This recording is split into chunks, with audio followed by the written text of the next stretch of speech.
Bueno, muy buenos días.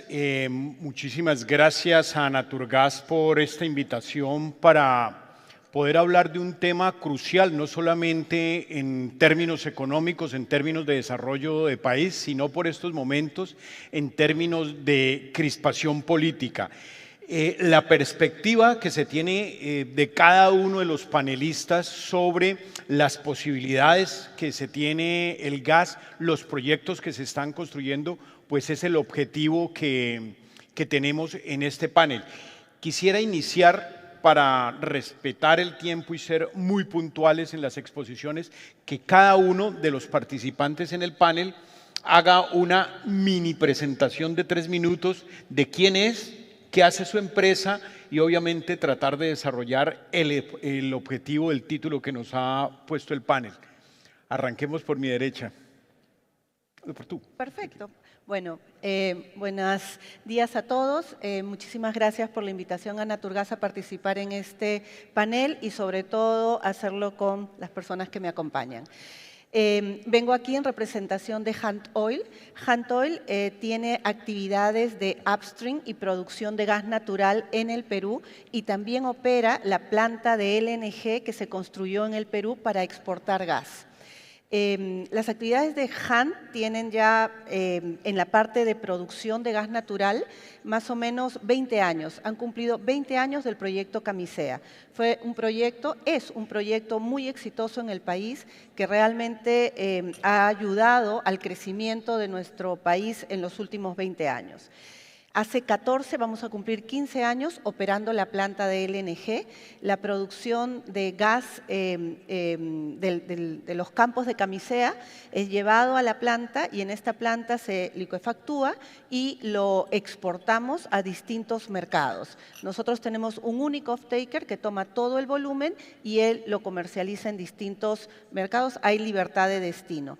La planta no solamente es una infraestructura para procesar, sino que también tiene un puerto que permite despachar el LNG y además también tiene un ducto que permite traer el gas desde los campos hasta la planta. El ducto tiene 408 kilómetros y toda esa infraestructura es operada por Hunt. La infraestructura es de propiedad de la empresa Perú LNG, que tiene 4 socios. Está Hunt, está Shell, recientemente ha entrado MidOcean y la empresa Marubeni. Esa es, de manera muy resumida, las actividades que tenemos en el Perú. Mr. Blasser. You guys hear me? Yep. Yes. Thank you, everyone. So my name is Vlad Blutzer. I'm the president of Glenfarne's LNG business. Just a little bit, it's great to be at this conference. It's my first time in Barranquilla, so it's a privilege to be here. A little bit about Glenfarne. So Glenfarne is, for those that don't know, we are the owner, operator, and developer of energy infrastructure, global energy infrastructure. Our business focuses on, for us, energy infrastructure means power and natural gas infrastructure.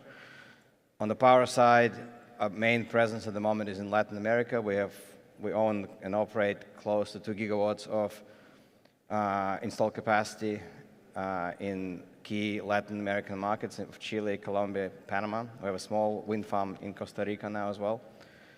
Our presence in Colombia is, we're very committed to Colombia. We have just under 1 gigawatt in capacity in Colombia. We operate Termoflores, just down the road from here.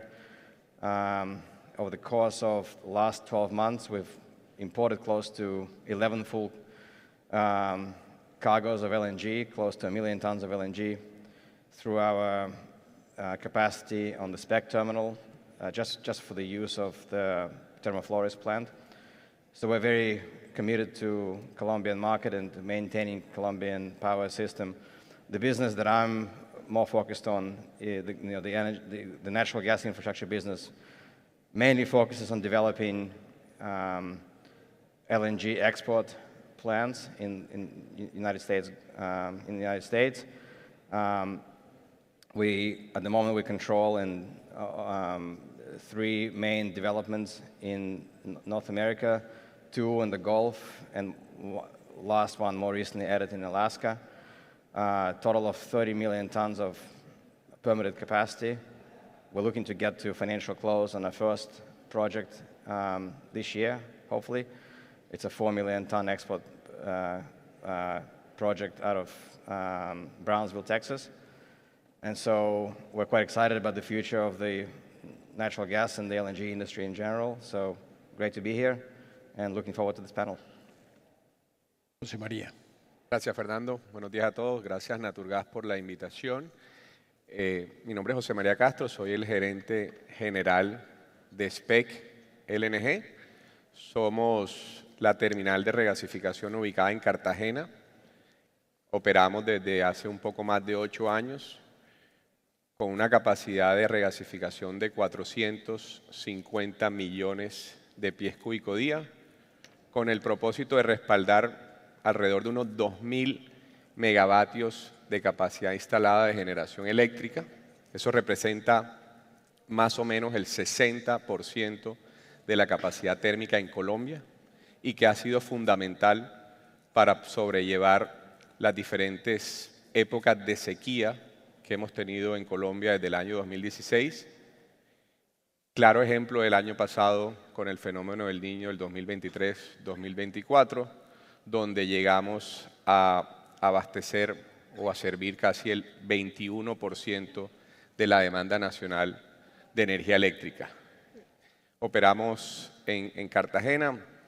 La compañía es un puerto, somos un puerto que tiene una capacidad de almacenar 170.000 metros cúbicos de GNL, son mal contados, son 4.000 millones de pies cúbicos día de gas equivalente y una capacidad de entregar 450 millones de pies cúbicos día. Estamos en unos proyectos de ampliación. La empresa tiene es un joint venture, una sociedad entre Promigas y Royal Vopak, que es una empresa holandesa con varios terminales a nivel mundial. Así que gracias, Fernando. Jorge. Gracias, Fernando. Gracias a todo el equipo de Naturgas, a Luz Estela por la invitación y por participar en este excelente evento. Mi nombre es Jorge Henao, soy el director general de la transportadora de gas internacional TGI. TGI es el principal transportador de gas natural de Colombia. Le agradecería la producción si puede proyectar el mapa que está sobre las pantallas. Los 4.000 kilómetros de gasoductos que tiene TGI, alimentados por 16 estaciones de compresión con 195.000 caballos de potencia, nos hacen realmente ser la fuente de la solución y la articulación para todos los proyectos que debemos abordar para asegurar suplir el gas que requiere Colombia. He tenido el privilegio de trabajar en diversos países y desarrollar proyectos costa afuera y offshore, en general con todas las aplicaciones, tanto costa afuera como en tierra. He desarrollado actividades en Egipto, en Perú en 2 oportunidades, en Guatemala y en Venezuela, y gracias a eso estamos buscando articular soluciones que permitan sacar adelante todos los proyectos que están en el plan de abastecimiento de gas natural que tiene el país. Hoy en día tenemos 15 proyectos bien estructurados en una resolución emitida por el Ministerio hace un par de meses y estamos trabajando en que podamos realmente ejecutarlos de manera eficiente y que nos permita suplir el gas que requieren los colombianos. Es evidente que en el mapa las conexiones tanto del Caribe a través de nuestra estación de Ballena como en el Pacífico con su cercanía a las estaciones de Buga y Yumbo podemos traer el gas que requiere Colombia. Obviamente el desarrollo de los proyectos offshore haría que ese precio del gas que buscan los colombianos, que sea lo más económico posible, se pueda realmente hacer tangible. Con los desarrollos de los proyectos de abastecimiento estaríamos en capacidad realmente de tener 500 kilómetros más de nuevos gasoductos, 40.000 caballos de potencia adicionales, con inversiones del orden de $500 millones aproximadamente, con lo cual en los siguientes años estaríamos realmente entregando un combustible que ha sido la matriz de la base energética para Colombia. Así que Realmente lo que TGI pretende es promover que cualquier productor pueda entregar el gas a su sistema de abastecimiento, lo podamos transportar y de la mejor manera llevarlo después a cada uno de los hogares en Colombia y de las industrias que requieren el gas. Lo que uno podría ver después de esta primera introducción de dos posiciones, las posiciones de los dos participantes de mi izquierda y los dos participantes de mi derecha, es que uno pudiera hacer alguna suerte de match de unas personas que están de lleno en la infraestructura, en el campo externo, y otras personas que son jugadores internos. Colombia nunca ha asumido el reto de ser, por ejemplo, un exportador de gas. Digamos, países similares en nuestra región, en Alianza del Pacífico, como Perú, tienen más esa vocación de ¿qué le produzco al mundo? O Chile, por ejemplo, ¿qué produzco para llevarle al mundo? Obviamente en la posición que tiene María Julia es eso. ¿Qué oportunidades hay de lo que se desarrolla en Perú de impacto en Colombia? ¿Cómo podemos, digamos, relacionarnos más y hacer más negocios desde su punto de vista? Sí, muy buen punto. Efectivamente, nosotros tenemos una infraestructura que, como dije, ya tiene casi 15 años operando. Lo importante es que estamos empezando en una segunda fase de nuestro proyecto. Nuestro proyecto originalmente se diseña con una cadena de valor de 18 años. Esa cadena de valor va a culminar en el 2028 terminamos con esta primera fase, pero ya estamos trabajando en lo que podría ser la segunda fase. Esta primera ya tiene todo un acuerdo comercial donde nosotros vendemos el 100% de nuestra producción a un único off-taker, que es Shell. Shell tiene la libertad de destino y él puede colocar este LNG en cualquier parte del mundo. Estamos empezando a trabajar en lo que podría ser esta segunda fase, y es ahí donde tendremos que empezar a ver quiénes podrían ser estos nuevos off-takers, si probablemente nuestros propios accionistas estén interesados en comercializar el LNG que van a producir, a qué mercados lo pueden llevar. Y realmente Perú, como bien lo señalas, tiene una localización bastante estratégica para llegar al mercado de LNG. El mercado de LNG, sabemos, y es por el crecimiento que tiene, es el mercado asiático. Nuestra ubicación nos permite llegar en un tiempo más corto, 25 a 30 días, sin pasar por el Canal de Panamá, y llegar a este mercado que está requiriendo el LNG. Sin embargo, hay una gran oportunidad en nuestro mercado sudamericano también. Hay que ver también las sinergias, cómo podemos tener acuerdos que nos permitan comercializar nuestro producto en un mercado con cercanía. Y también quiero decir que nosotros ya venimos pensando en estas posibilidades y nuestra infraestructura ya está preparada y tenemos algunos avances para poder cargar buques más pequeños. Los buques que hoy cargamos están entre 150.000 y 170.000 metros cúbicos, pero estamos ya trabajando y hemos dejado algunas instalaciones habilitadas para cargar buques de 20.000 metros cúbicos si fuera necesario para llegar a mercados más cercanos. Vlad representa uno de esos proyectos en Alaska, de esos proyectos que dan escalofrío en economías como la nuestra. Nosotros somos un país de un presupuesto general de la nación de unos 120.000 millones de dólares. Más o menos eso es lo que nos gastamos, o eso fue lo último que aprobó. En pesos son más o menos 525 billones de pesos el presupuesto general de nación. El proyecto que lidera, que representa Vlad en Alaska, es un proyecto que vale 44.000 millones de dólares en Alaska. Obviamente la puesta en escena en el mercado internacional de un proyecto de esas dimensiones va a revolucionar el mercado, va a revolucionar la región en términos de mercado. ¿Cómo se ve América Latina desde un proyecto de tales magnitudes? ¿Cómo puede revolucionar el mercado y qué implicaciones tiene, digamos, la puesta en marcha de un proyecto de tales magnitudes?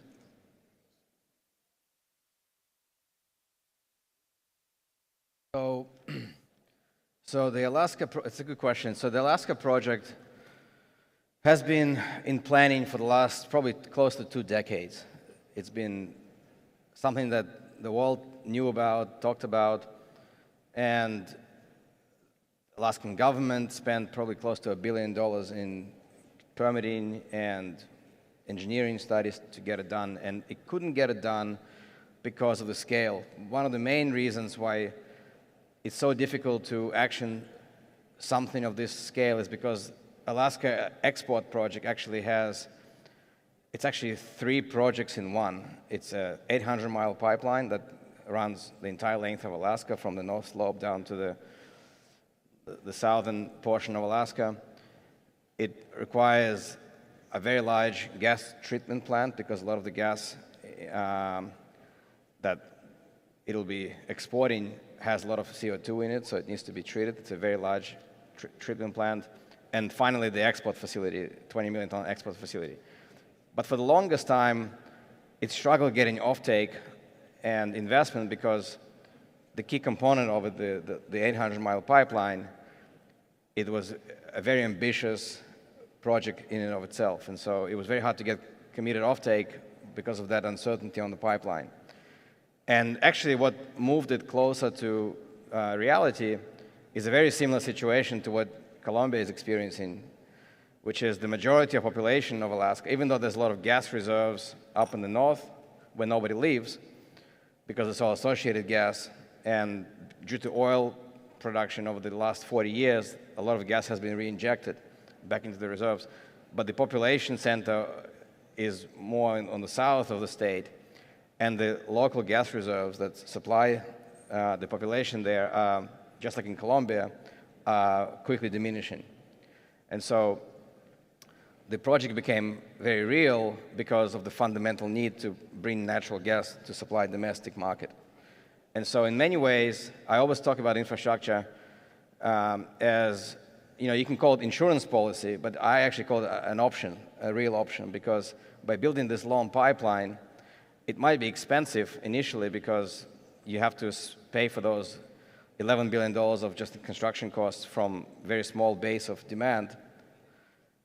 The real option of reducing that charge by exporting LNG as a second phase is very important. And so it's a combination of the right sequencing and with the Trump administration coming to power, also a lot of government support behind streamlining the permits and et cetera. So it's a combination of fundamental need and government support that doesn't actually make it more difficult, as opposed to, there's obviously a lot of encouragement, but also government support coming from making the permits more streamlined and approvals easier to get. And then the second part of your question was the impact on Latin America. I actually think that most of the volumes from Alaska will go to Asia. And we now have, in part because of the tariffs and the trade war that's, we're all observing, exports of LNG or buying LNG from America is the easiest way to fix the trade imbalance for a lot of these Asian economies. So I suspect a lot of the LNG will go to Asia, which will actually make the Gulf Coast of America LNG more freely available to Latin America. It'll free up the pressure on Panama Canal as well. So potentially Peruvian LNG can come into Latin America as well. And so I think overall it's going to be positive. The question is there sufficient infrastructure in Latin America to take advantage of that additional LNG volumes? I think that's what probably the most important question to answer. And then the ability to commit, and then if you have the infrastructure, commit to long-term offtake to get the price of LNG less volatile and more, lower price effectively, rather than paying what's happening at the moment. Colombia pays for spot prices, even though they're so close to American Henry Hub markets. So that's kind of I think that's the implication. Digamos, el gran terreno de la batalla en este momento en el mundo obviamente se libra en términos de aranceles, pero los aranceles per se es un objeto de negociación. La verdadera pelea comercial tiene que ver es con la infraestructura. y las infraestructuras que los países tejan en torno de lograr unos productos y servicios más baratos. Básicamente estamos hablando es de competencias y las competencias se traducen en una palabra que son infraestructuras. ¿Cuáles son los retos, Jorge, en términos de infraestructura? Colombia tiene la infraestructura adecuada para llevarle un servicio público. Hay un dato muy importante y es que Colombia tiene 40 ciudades, pueblos grandes, por decirlo de alguna manera colombiana, de más de 100.000 habitantes, 100.000 habitantes que están demandando combustibles, que están demandando energía y que para desarrollarse necesitan una buena infraestructura. ¿Estamos en deuda con la infraestructura? ¿Podemos estar tranquilos? ¿Qué nos falta en términos de infraestructura para llevarle un buen servicio de gas a la mayoría de los colombianos? Sí, Fernando, excelente pregunta. Nosotros tenemos una magnífica infraestructura, sin embargo es una infraestructura que debemos actualizarla. Obviamente es notorio que la producción de gas de los campos del Piedemonte declina al 15% anual. Lo que quiere decir es que la infraestructura pues, se ha generado considerando que los grandes gasoductos y las estaciones de compresión vienen del Casanare para abastecer el interior del país. La infraestructura de importación que hoy en día tiene SPEC nos permite obviamente abastecer la costa atlántica. Sin embargo, para los proyectos nuevos, porque el gas, como decir un hidrocarburo, es un recurso que no se renueva, obviamente debe venir de otras fuentes. Entonces, la infraestructura debemos adecuarla. La respuesta es, tenemos una infraestructura maravillosa, distribuida en todo el país. Las grandes ciudades de Colombia están conectadas. Es algo pues completamente disímil a lo que hay en el Perú, que es el país donde vengo de trabajar, y obviamente el Perú en realidad solamente tiene conectado a Lima, esa es la realidad. Y por eso es que exporta 600 o 700 millones de pies cúbicos. Tenemos una oportunidad maravillosa en traer ese gas que está tan cerca en el Pacífico e importarlo a través de Buenaventura. Es una opción que podemos obviamente ver y realmente contamos con la ingeniería para poder sacar adelante esto.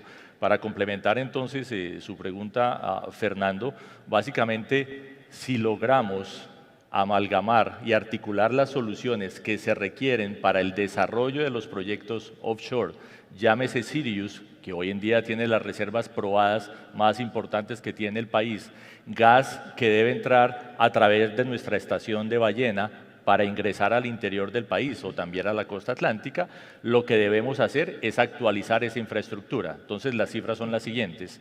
El gasoducto entre Ballena y Barranca puede mover hoy en día 300 millones de pies cúbicos.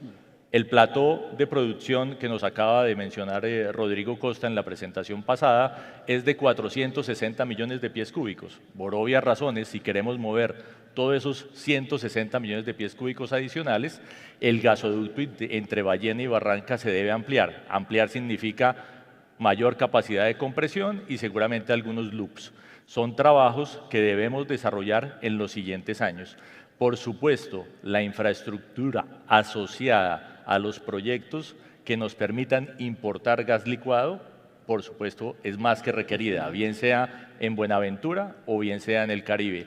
TGI cuenta con estudios de ingeniería bien avanzados que nos permiten hoy decir que tenemos opciones de posicionar terminales en el Caribe colombiano y estamos articulando soluciones que nos permitan traer esos proyectos mucho más rápido y que podamos entrar a actualizar esa infraestructura que requiere el país para seguir supliendo el gas que necesitan los colombianos.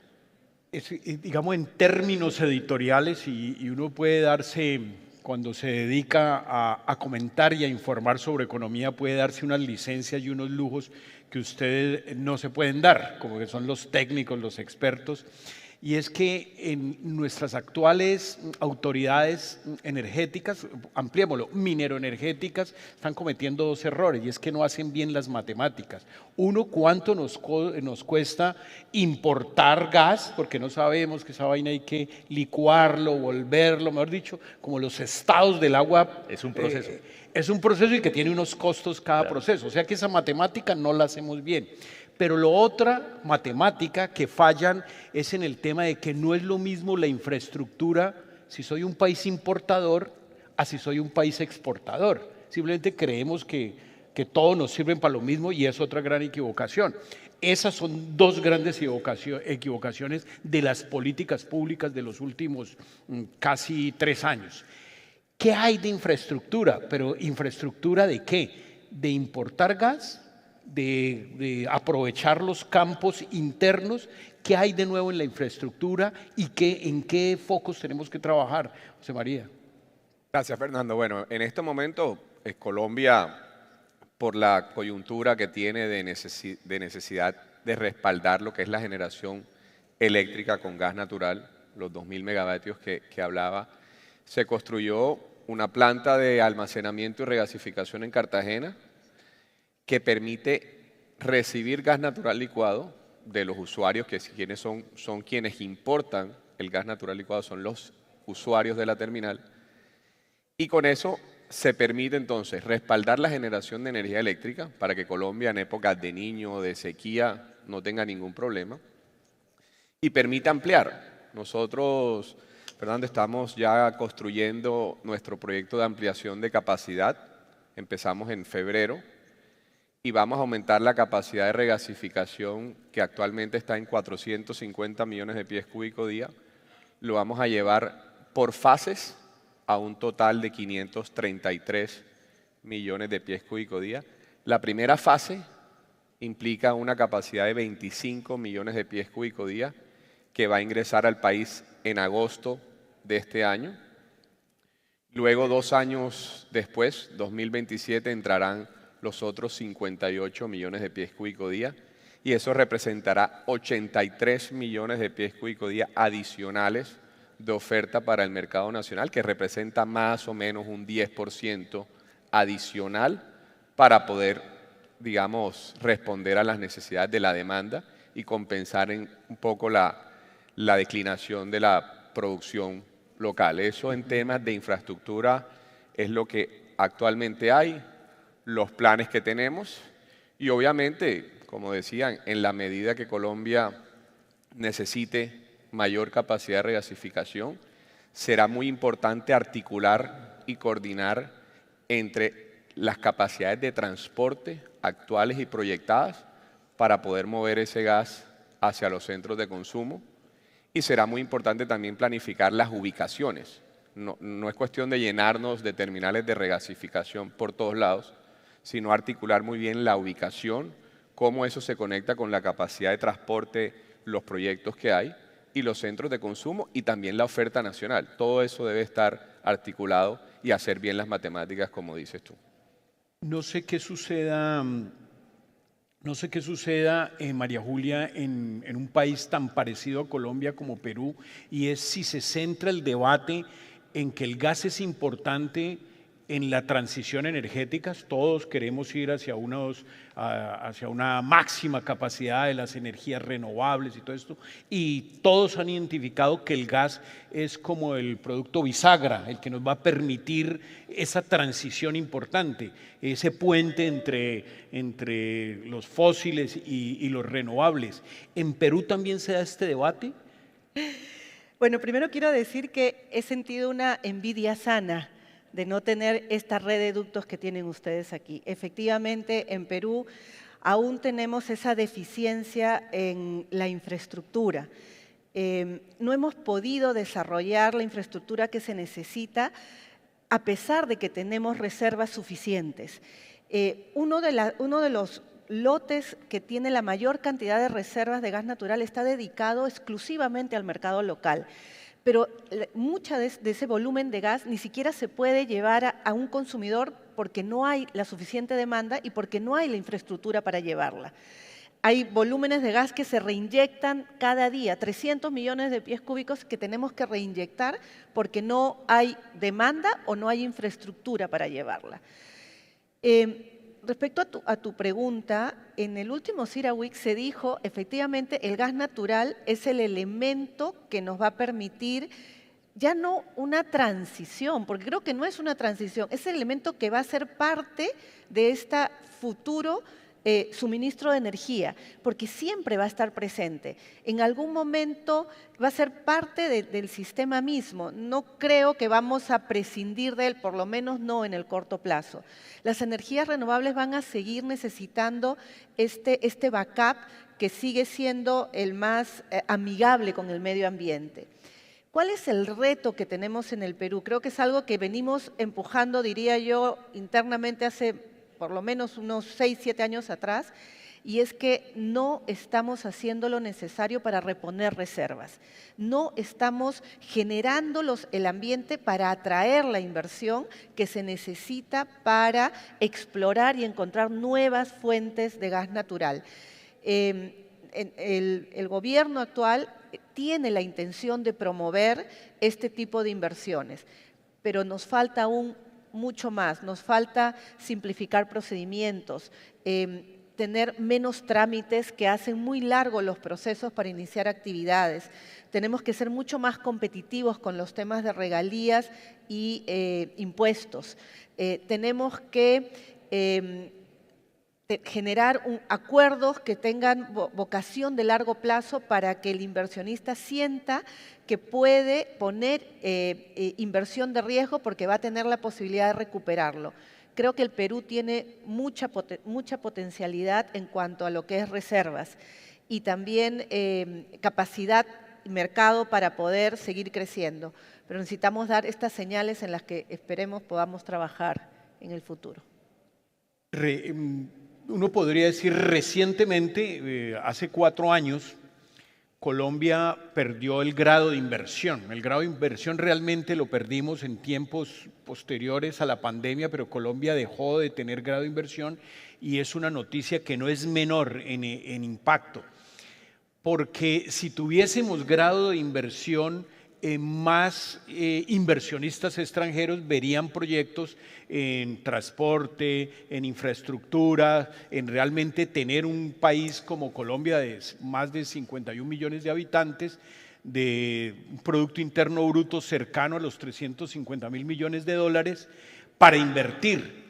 No sé, Vlad, si Colombia ustedes ven, o con esa óptica internacional, si Colombia es un país que ofrece oportunidades de inversión en el sector. ¿Ustedes ven o han visto que Colombia puede ser un destino? Si recuperamos el grado de inversión, esto no se recupera fácil, pero es un país interesante para invertir en el sector gasífero.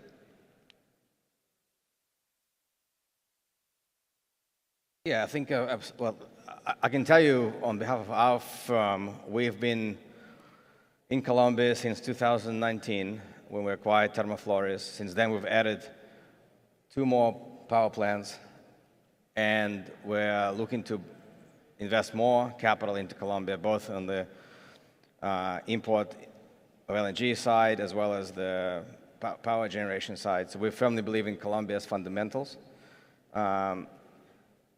The investment grade is obviously very important, but I think capital markets see Colombia as a very mature and advanced economy when it comes to getting through short-term cycles of uncertainty and political volatility. Certainly, Colombia is one of the most important regions in Latin America to invest in. So I don't think there's a lack of investor interest from what I'm seeing and from the way that, for example, our bonds are trading or other kind of company bonds are trading at the moment. There's no lack of investor appetite to invest in those bonds. Certainly, the pricing changes around the margin on how the market perceives the credit rating of Colombia to be at any point in time, but I don't think that that has any kind of a negative impact in terms of consumer confidence or investor confidence in the long term, but definitely short to medium term impact is mainly through the cost of capital. Desde el punto de vista, digamos, de Alianza del Pacífico y Perú ha tenido, digamos, en los últimos años y particularmente con el desarrollo de un puerto alterno, el puerto de Chancay, como acentuar esa visión de exportar y de marcarse en el concierto internacional. ¿Existe la posibilidad de en Colombia en estas necesidades y que no ha desarrollado bien su vocación de ser unos productores de gas, que se traiga gas por Buenaventura a Colombia? ¿Hay posibilidades eventuales con estas angustias que tenemos como país de bajas reservas, de inquietudes energéticas, que Perú pueda ofrecer gas a Colombia, traerlo por Buenaventura y que la infraestructura de Buenaventura, creo que ustedes son los más cercanos, Claro, en Buga y Jumbo. que pueda ahí haber como un punto de encuentro en negociación? Yo lo veo totalmente viable, posible, ¿no? El Perú tiene lo que nosotros le llamamos un activo crítico importante y súper valioso, ¿no? Contar con una planta como la de LNG que tenemos de capacidad de 4.2 toneladas por año de procesar LNG, contar con reservas que, si bien obviamente tenemos que reponer, están estimadas para, no sé, 15 años más, y darles valor a esas reservas. O sea, el Perú tiene que monetizar sus reservas para generar ingresos para el desarrollo del país. Y existe un mercado, como sería Colombia u otros, que están dispuestos a comprar ese LNG. Por lo tanto, terminando la fase que hoy tenemos, donde ya están comprometidos nuestros volúmenes, evidentemente vamos a empezar a buscar los mercados en donde podamos colocar ese gas natural, ese LNG o gas natural que tenemos en el país. Pero vuelvo al punto en que necesitamos en el Perú seguir explorando para reponer las reservas. Tenemos la infraestructura, tenemos las reservas naturales, digamos, pero hay que invertir para darles valor, ¿no? Jorge, nadie hace ni proyectos, es más, la economía no se construye desde el pesimismo. Nadie se levanta a esperar que le vaya mal en un negocio, ni nadie le mete plata a un negocio a esperar que se vaya a quebrar o que no vaya a dar los resultados. En este momento, ¿qué nos hace falta para ver el sector gasífero un objeto interesante, un objeto que lo necesita el país, que hay que invertirle, que hay que mejorar infraestructuras, que hay que tener el producto de comercialización más a la mano? ¿Cómo generarle más optimismo y menos que sea un sector como el lado de las plañideras, llorar y llorar, sino que realmente que sea un sector optimista, positivo hacia el futuro? Realmente lo que buscamos es entregar soluciones. El gas natural, más que un hidrocarburo, se debe ver como una fuente de energía. Colombia es un país que aún requiere superar márgenes importantes de pobreza energética, llevar energía eléctrica a los hogares que aún no la tienen, o permitirle a una familia que pueda cocinar gracias al beneficio del gas natural, pues es una función más que loable. Entonces realmente debemos trabajar unidos buscando, más allá de entender que tenemos una coyuntura particular, que tenemos recursos. Colombia tiene reservas aún por desarrollar, Colombia tiene infraestructura, Colombia tiene acceso al Caribe y al Pacífico. Me agrada la respuesta de María Julia, que dice, por supuesto que es viable traer gas del Perú. La distancia en millas náuticas, por supuesto, sería mucho más corta entre Melchorita o el puerto de exportación de Perú y Buenaventura que traer gas de la costa del Golfo. Entonces, obviamente, tenemos proyectos, debemos verlos de manera integral, de manera unida, que realmente el apoyo del gobierno sea irrestricto, pensando en que si nosotros mismos podemos producir este recurso, este energético, el gas natural, vamos a lograr empezar de nuevo la senda de reducción de precios que necesitamos. Desafortunadamente, cuando vemos que el gas importado, que obviamente se necesita hoy en día y es más que notorio, pues tenemos que entender que el gas importado tiene un componente de transformación más el transporte que hace que sea más costoso. pero nosotros tenemos el potencial de producir y ese potencial de producir es lo que debemos enfocarnos. Debemos enfocarnos en trabajar de manera integral con los diferentes actores, con toda la cadena de valor, con los productores, obviamente nosotros como transportadores y con los distribuidores que aseguran la demanda para que realmente podamos tener una visión de largo plazo. La seguridad energética no se planea para los siguientes 3 años. La seguridad energética se planea con una visión sostenible al menos a 10 o 20 años. Y realmente el gas natural, gracias a que tenemos un recurso que está disponible en nuestro subsuelo, que está disponible a través de los yacimientos que tenemos en Colombia, debemos potencializarlo. Es realmente la mejor manera de llevar el desarrollo que requieren los colombianos. Y pues yo creo que tenemos una maravillosa oportunidad para sacarlo adelante como industria, unidos a través de este tipo de eventos. Siguiendo con esa línea, José María, ¿qué retos enfrenta la expansión de un proyecto como el que ustedes adelantan? Fernando, yo te diría, son los retos que no solo se dan en el sector energético, pero son los retos de cualquier proyecto. Lo decía el panel anterior y no es solo algo en Colombia. Es la agilidad de los permisos ambientales asociado con los acuerdos de consulta previa que se deben hacer.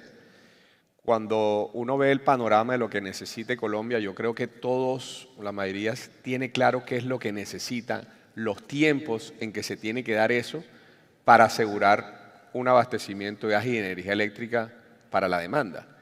Pero cuando uno le pone un signo de interrogación a esos tiempos derivados de la agilidad de las autorizaciones ambientales y consulta previa, el tema se frena y genera incertidumbre para todo el mercado. Yo creo que ahí está la clave. Esos son los grandes retos que nosotros vemos en este momento de del desarrollo de estos proyectos. Porque si uno tuviera claridad de los tiempos y se cumplieran, la planificación se hace mucho más sencilla, las matemáticas y los tiempos cuadran. Como decía Jorge, no piensa en los próximos 3 años, sino en los próximos 15, 20 años de manera integral, articulando tanto el gas local como el gas importado. En otros países conviven y han convivido por años los dos suministros. Yo creo que ahí está la clave, es lo que considero que son los grandes retos. Y ojalá tengamos un punto donde nos dé mayor claridad de los tiempos. Eso es como lo que vemos de nuestro proyecto. Vlad, un mensaje final, un mensaje de conclusión, un consejo que desde su visión nos pueda dar como sector y como país en torno al gas. Thank you.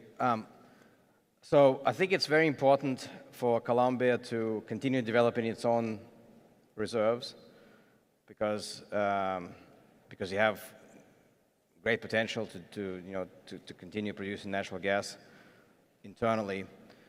And that's maybe a medium-term to a long-term solution to the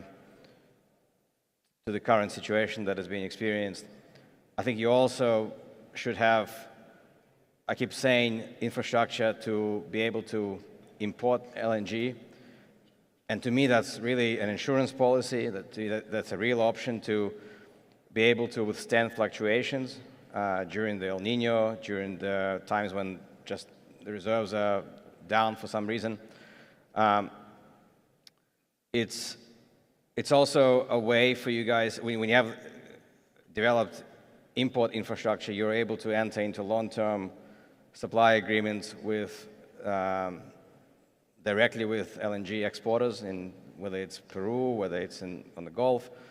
That'll bring the cost down. If you have developed LNG infrastructure, it'll also allow you to have more storage capacity to allow you to bring in full cargoes as opposed to partial cargoes. That'll also have a big impact on the cost of gas. And so all these initiatives, the local reserves combination with ability to flex LNG imports, it goes to achieve the same objective, which is bring down the overall cost of energy, right?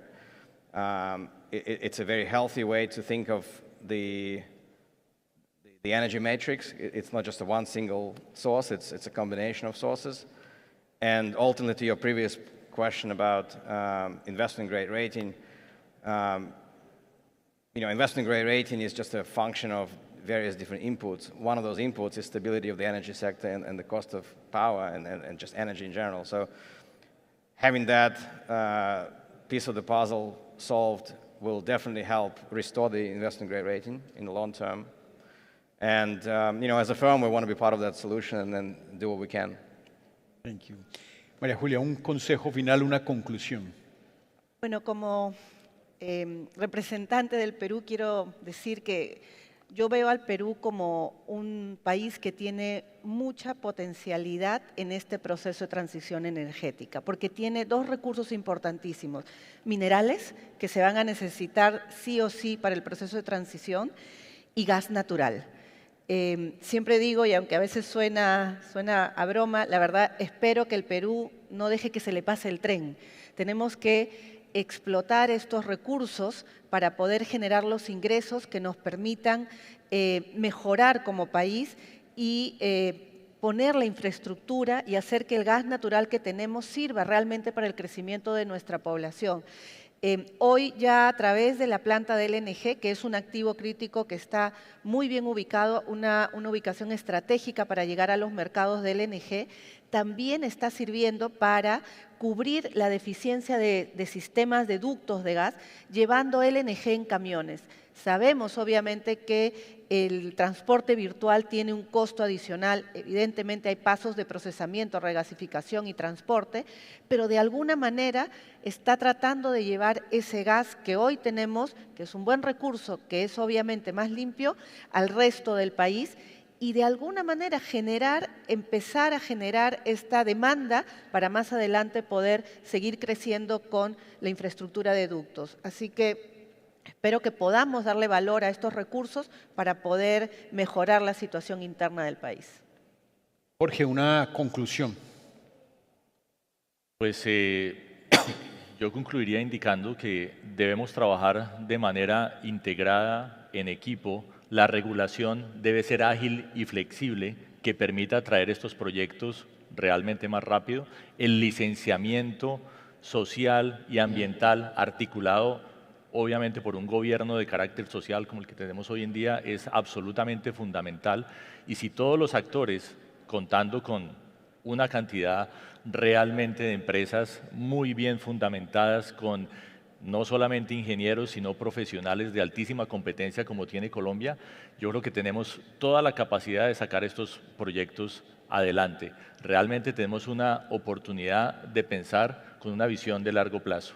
Si logramos entender que todos estos proyectos deben salir adelante para asegurar el abastecimiento que requiere el país, absolutamente seguro que traeremos un beneficio gigante. Lograr que el gas siga llegando a los hogares de los colombianos, a las industrias que permiten realmente generar empleo y desarrollo sostenible, realmente estamos haciendo una función más que loable. Así que pues la invitación es a trabajar de manera articulada, que podamos sacar los proyectos adelante, que tengamos aliados tan importantes como los que tenemos en la costa del Golfo, en Perú, y que podamos tener contratos de largo plazo. Si queremos un combustible económico, la mejor manera es negociar a largo plazo. Si usted negocia contratos a 10 años o a 15 años, ojalá puede tener un combustible económico con firmeza. Entonces, esa proyección es absolutamente importante y todos los proyectos realmente tienen cabida. Tenemos una base realmente magnífica, tenemos una infraestructura más que generada en los últimos 30 años de desarrollo del gas gracias al potencial que han tenido los campos del Piedemonte Llanero.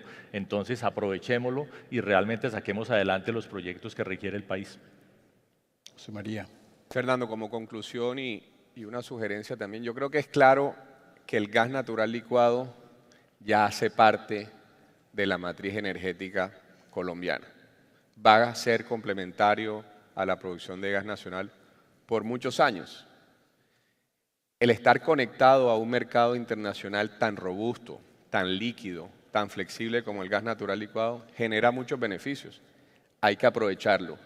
Hay que tener un marco regulatorio que conviva y que se hable y se articule con el gas natural licuado a nivel internacional. Hoy en día en el mundo entero el 70% de las transacciones de gas natural licuado se hacen con contratos de mediano y largo plazo. Solo el 30% se hace en spot. Nosotros en Colombia no podemos seguir comprando GNL de manera spot. Tiene que haber un marco regulatorio que permita esas transacciones de largo plazo para que al final el precio de la energía sea menor para todos los colombianos. Muchas gracias a todos. Una reflexión final, después de mucho tiempo uno, digamos, participar en este congreso en particular, y siempre surgen varias cifras y siempre surgen diferentes visiones que le ayudan a uno a entender como el panorama del gas en Colombia. Yo no sé, y esa tarea se la dejo a la doctora Murgas, que de pronto se la pregunta a uno en alguna entrevista, y es, ¿desde qué momento de la historia Colombia habla de gas? No sé, uno sabe perfectamente cuándo habla de petróleo, cuándo habla de café, pero ¿en qué década y en qué año apareció el gas? ¿Y en qué momento se habla de gas? Que es una cosa importante. ¿Para qué? Para uno a partir de ese momento mirar la evolución del sector, mirar la evolución de las empresas y sobre todo ver en ese servicio cómo empieza a generar, digamos, cultura.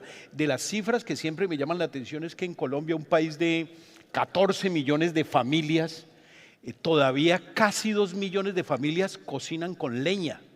Es decir, es absolutamente prehistórico, de Cromañón, que todavía haya familias que cocinen con leña. Es más, que no se ha prohibido cocinar con leña. Y lo otro, una reflexión que hablaba con un inversionista chino importante en el sector de la infraestructura. Me dice, mire, en Colombia pasa algo. Nosotros no entendemos mucho la política, pero nos invitan a participar en una licitación. La ganamos, pero nos dicen que luego tenemos que tramitar unas licencias sociales y ambientales. Y mi mandarín es muy bueno, pero mi español es muy malo. No conozco concejales, no conozco representantes a la Cámara, y es como darme un carro y luego me exigen el pase para conducirlo. Es absolutamente algo muy raro, pasa en el sector minero-energético en Colombia, pero con el gas pasa lo mismo. Dice, y ahora ya identificamos personas, dice el gobierno, dicen los ministros, son como bipolares, porque dicen que Colombia tiene que suplir tiene que, digamos, dejar de importar, pero eso no se aplica en el tema del gas. Y eso dice, no, digamos, tenemos que ser un país autosuficiente, pero menos en el gas y menos en el petróleo. Muchas gracias a los panelistas y a todo nuestro auditorio. Gracias. Muchas gracias, Fernando. Thank you.